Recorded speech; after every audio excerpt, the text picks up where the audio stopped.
America के justice department ने Jeffrey Epstein से जुड़े 35 लाख से ज्यादा फाइल्स पब्लिक की हैं। इन फाइल्स के सामने आते ही यूके में प्राइम मिनिस्टर कीर स्टारमर की अपॉइंटमेंट पर सवाल उठे और उनके भेजे गए यूएस एम्बेसडर पीटर मैंडलसन को हटाया गया।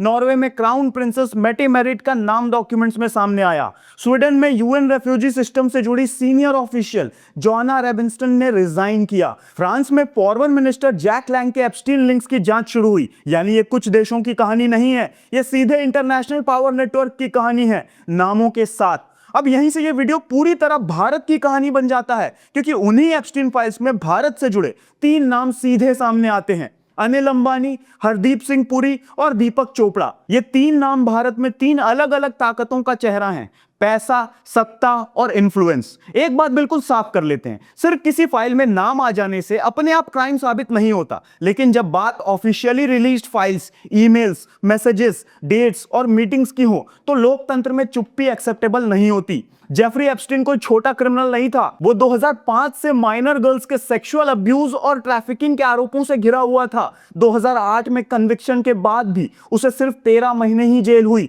क्योंकि सिस्टम उसके लिए काम कर रहा था। 2019 में जब नए और ज्यादा डिस्टर्बिंग केसेस सामने आए तो उसे अरेस्ट किया गया, लेकिन ट्रायल शुरू होने से पहले ही उसकी लाश प्रिजन सेल में मिली। Official version suicide. यहीं से दुनिया भर में सवाल खड़े हुए, वो मरा या मारा गया? क्या वो पॉलिटिकल क्लास को ब्लैकमेल करता था, और अगर करता था तो किसके लिए? इन्वेस्टिगेटर्स ने एप्स्टीन से जुड़े लाखों फाइल स्टडी की और सबसे डिस्टर्बिंग बात यह सामने आई कि एप्स्टीन और उसका नेटवर्क खुद अपने कॉन्टैक्ट्स, मीटिंग्स, फेवर्स और कॉन्वर्सेशंस की डिटेल्ड फाइल मेंटेन करता था। पर हम सीधे भारत पर आते हैं। सबसे पहला नाम अनिल अंबानी। एप्स्टीन फाइल्स में इस बार सीधे अनिल अंबानी जूनियर का नाम सामने आता है। मैसेजेस बताते हैं कि मार्च 2017 में अनिल अंबानी ने एप्स्टीन से साफ कहा था कि उन्हें जैरेड कुशनर और स्टीव बैनन से मिलवाया जाए, और वो भी शब्दों में ASAP, as soon as possible। इन्हीं मैसेजेस में अनिल अंबानी आगे लिखते हैं कि दिल्ली लीडरशिप ऐसा चाहती है कि वो वॉशिंगटन और न्यूयॉर्क में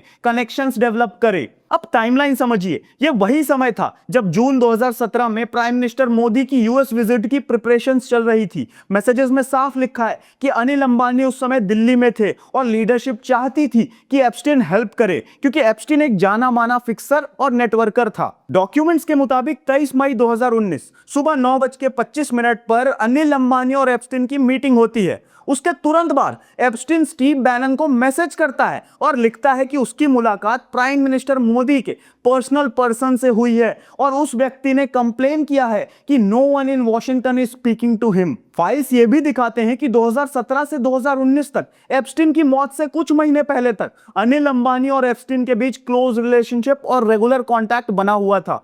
11 मार्च 2017 को अनिल अंबानी ने एप्स्टीन और former Israeli prime minister Ehud Barak के साथ पेरिस में डिनर प्लान किया था, लेकिन वही डिनर कैंसिल हो गया, क्योंकि उस समय उनका dinner French president Franco Holland के साथ शेड्यूल हो गया। अब देखिए, यहां एक बहुत सेंसिटिव बैकग्राउंड याद रखना जरूरी है, क्योंकि अनिल अंबानी को राफेल डील में ऑफसेट कॉन्ट्रैक्ट मिला था, जिसकी अनाउंसमेंट अप्रैल 2015 में प्राइम मिनिस्टर मोदी की पेरिस विजिट के दौरान हुई थी, और उस समय फ्रांस के प्रेसिडेंट फ्रैंकोइस हॉलैंड ही थे। अब इसी हाई लेवल नेटवर्किंग के बीच एक ऐसा हिस्सा भी सामने आता है जो सिर्फ लॉबिंग नहीं बल्कि सीधे डिस्टर्बिंग है। एप्स्टीन के एक मैसेज में अनिल अंबानी के लिए टॉल स्वीडिश ब्लॉन्ड अरेंज करने की बात लिखी जाती है, और उसी चैट में दिखता है कि अनिल अंबानी करीब 20 सेकंड के अंदर रिप्लाई करते हैं, हाँ अरेंज कर दो। यहीं पर यह मामला सिर्फ मीटिंग्स और कॉन्ट्रैक्ट से आगे निकल जाता है। इसके बाद एक इससे भी बड़ा दावा सामने आता है। एप्स्टीन के एक ईमेल में लिखा है कि प्राइम मिनिस्टर मोदी के 2017 इजरायली विजिट के पीछे उसके नेटवर्क की भूमिका थी।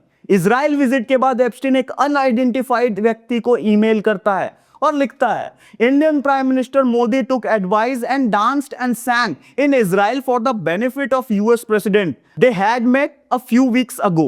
It worked. The plan was successful. मतलब एक कन्विक्टेड सेक्स ऑफेंडर ये क्लेम कर रहा है कि भारत के प्राइम मिनिस्टर ने उसकी एडवाइस फॉलो की और विजिट यूएस प्रेसिडेंट के बेनिफिट के लिए किया गया।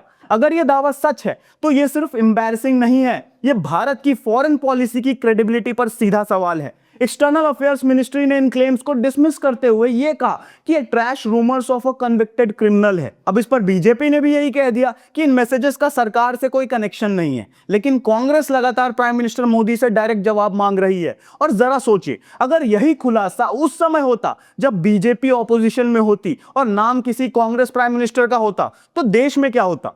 अब दूसरा ना, हरदीप सिंह पुरी। तृणमूल कांग्रेस एमपी महुआ मोइत्रा ने एप्स्टीन फाइल से जुड़े ईमेल्स पब्लिक किए, जिनमें हरदीप सिंह पुरी एप्स्टीन से इंडिया में इंटरेस्ट जनरेट करने की बात करते दिखते हैं। यह वही समय था जब पुरी यूनाइटेड स्टेट्स में इंडिया के एम्बेसडर थे। अब इस पर महुआ मोइत्रा का कहना है कि उस दौर में डिप्लोमेटिक सर्कल्स में एप्स्टीन के एक्सोटिक आइलैंड और बैकग्राउंड के बारे में सब जानते थे। एक ईमेल में एप्स्टीन हरदीप सिंह पुरी से फेवर मांगता है अपने असिस्टेंट के लिए क्विक वीजा अरेंज कराने के लिए, और महुआ मोइत्रा का आरोप है कि यह रिक्वेस्ट फैसिलिटेट भी की गई। इसके बाद महुआ मोइत्रा ने एक और एक्सप्लोसिव क्लेम किया। उनका कहना है कि एप्स्टीन वाले ट्वीट्स के बाद यूनियन मिनिस्टर हरदीप सिंह पुरी ने उन्हें कॉल किया और ट्वीट डिलीट करने को कहा, और न करने पर कहा गया people will come after you. Mahua Moitra का यह भी दावा है कि इसके तुरंत बाद उनके खिलाफ फेक इमेजेस और फेक स्टोरीज सर्कुलेट कराई गई। अब इस पर आप लोग ये कहोगे कि ये ऑपोजिशन पॉलिटिक्स है, लेकिन यहां तीसरा अनकंफर्टेबल फैक्ट सामने आता है। बीजेपी के फॉर्मर एमपी सुब्रमण्यम स्वामी खुद कई बार हरदीप सिंह पुरी पर सवाल उठा चुके हैं, और एक पॉडकास्ट में तो उन्होंने पुरी को प्राइम मिनिस्टर का पिंप तक कहा था। इसके बावजूद ना कोई स्ट्रॉन्ग डिनायल आया, ना कोई लीगल एक्शन हुआ, और यही हिपोक्रेसी है। जब सुब्रमण्यम स्वामी सोनिया गांधी के कैरेक्टर पर सवाल उठाते हैं तो वही इकोसिस्टम उसे सेलिब्रेट करता है, लेकिन जब सवाल अपने मिनिस्टर पर आता है तो कहा जाता है डोंट टेक स्वामी सीरियसली। अब सबसे critical detail, Epstein files public होने से हफ्तों पहले ही सुब्रमण्यम स्वामी ने ट्वीट करके हरदीप सिंह पुरी से एप्स्टीन मीटिंग्स को लेकर सवाल पूछे थे, और अब रिकॉर्ड्स कंफर्म करते हैं कि हरदीप सिंह पुरी एप्स्टीन से उसके मैनहट्टन टाउन हाउस में 3 बार मिले थे। 4 फरवरी 2015, 6 जनवरी 2016 और 19 मई 2017। हरदीप सिंह पुरी इन मीटिंग्स से इनकार नहीं करते। उनका कहना है कि ये मीटिंग्स बिजनेस रिलेटेड थी, इंडिया में इन्वेस्टमेंट बढ़ाने के लिए थी, और उन्हें एप्स्टीन के क्रिमिनल बैकग्राउंड की जानकारी नहीं थी। लेकिन इन सब में एक सवाल बहुत सीधा है, हमारे टॉप बिजनेसमैन और सीनियर डिप्लोमैट्स को एक कन्विक्टेड सेक्स ऑफेंडर से इतने क्लोज कॉन्टैक्ट्स की जरूरत क्यों पड़ी? क्या बात सिर्फ मीटिंग्स फिक्स कराने तक थी, या फिर गर्ल सप्लाई तक भी जाती थी, जैसे कि ईमेल्स में संकेत मिलता है?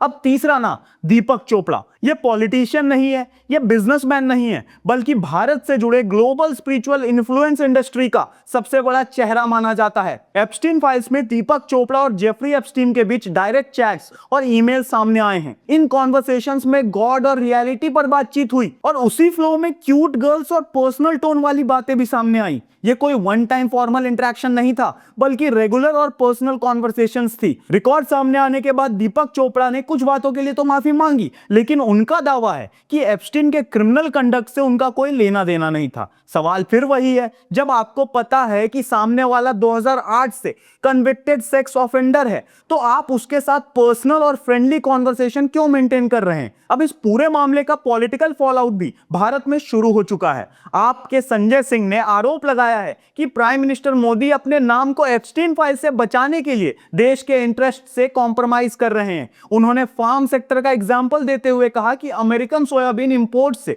इंडियन फार्मर्स को नुकसान होगा, क्योंकि एमएसपी से नीचे पहले ही सोयाबीन बिक रही है। कांग्रेस के पवन खेड़ा ने तो इससे भी बड़ा आरोप लगाया। उनका कहना है कि एप्स्टीन फाइल से जुड़े करीब 50-60 डॉक्यूमेंट्स, जिनमें इंडिया रेफरेंस था, यूएस डिपार्टमेंट ऑफ जस्टिस की वेबसाइट से हटा दिए गए। उनके मुताबिक 6 फरवरी को इंडिया सर्च करने पर 484 पेज दिखाई दे रहे थे, लेकिन बाद में वही सर्च करने पर 478 पेज दिखे, यानी करीब 50-60 डॉक्यूमेंट सर्च रिजल्ट से गायब।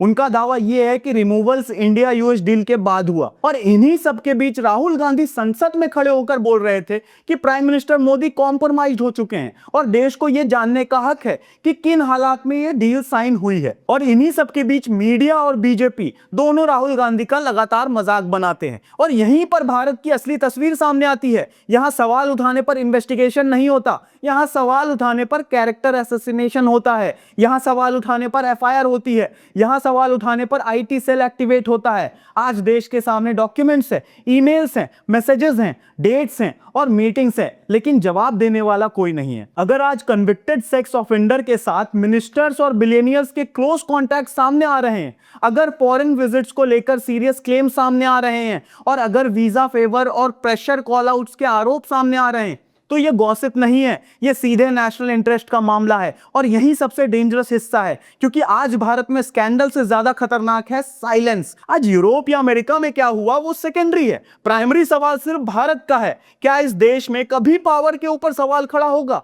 अगर आप मानते हैं कि डेमोक्रेसी सिर्फ वोट से नहीं, अकाउंटेबिलिटी से चलती है, तो इस मुद्दे को यहीं मत छोड़िए, वीडियो शेयर कीजिए, सवाल उठाइए और प्रेशर बनाइए। दिस वॉज नो नॉनसेंस, मुद्दे की बात बिना बकवास।